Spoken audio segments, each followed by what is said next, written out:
Good afternoon. It is June 16th, a little bit after 3 p.m. The Fed just came out with their statement that has had everyone on pins and needles for the last too long, for no reason whatsoever, I might point out, just to give you a little hint of where we're going with this.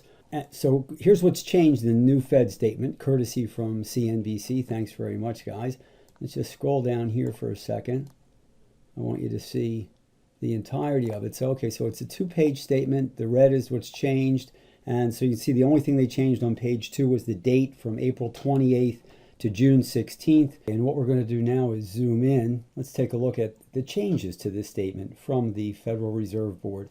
So remember back in the day, 300 years ago, 400 years ago, something like that, when people were concerned about the outlook for the future, what was going on, or etc., in some of the older less civilized civilizations, for lack of a better phrase, they would sacrifice virgins to a volcano.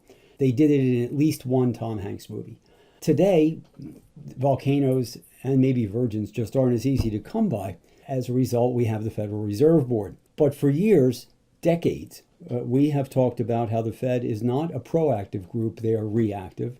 We have written at length, and when I say we, primarily I mean Bob Prechter, has written at length about the potent director's presumption or the potent director's fallacy, where central banks and governments and people in positions of power supposedly can control which way the markets go, when in fact that is not the case at all. And the Fed is a great example of that. But let's take a look here so we can really drive this point home.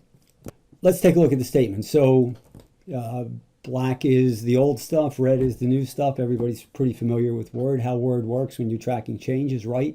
So apparently last month what they said is the COVID-19 pandemic, here, work with me, the COVID-19 pandemic is causing tremendous human and economic hardship across the United States and around the world. Fast forward from, what do we say, April 28th to today, June 16th, with things having improved, at least in many countries, at least on paper, at least from what we're hearing, and the markets continuing higher, and economies improving, and things opening up and stuff like that. What does the Fed say in all their wisdom? They change it to progress on vaccinations has reduced the spread of COVID-19 in the United States. Amid this progress and strong policy support, indicators of economic activity and employment have strengthened. All the Fed is doing here, so basically the Fed is a commentator. The Fed is not directing policy. The Fed is not telling us what's going to happen. They're telling us what did happen, and they have no control over it. Let's continue here. What did we say? What did the Fed say a month and a half ago? The path of the economy will depend significantly on the course of the virus, including progress on vaccinations. Period. The ongoing public health crisis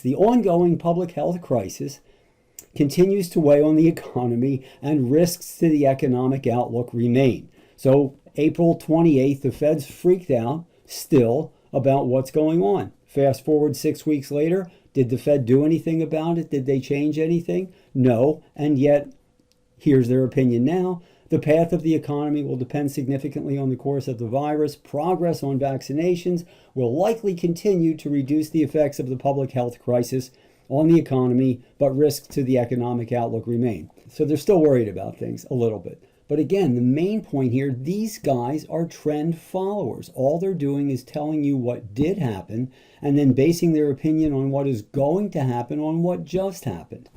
This is useless, folks. It is a waste of time. Why are we paying these guys? I'd say that they're the morons, but when you think about it, if we're the ones writing their check, indirectly or not, doesn't that make us just as bad? That's enough for today. Let me know if you enjoyed this. Subscribe to our YouTube channel and click on the link below. Hopefully we've added a copy of Chapter 19 of HSB, The Wave Principle of Human Social Behavior. Thanks for listening.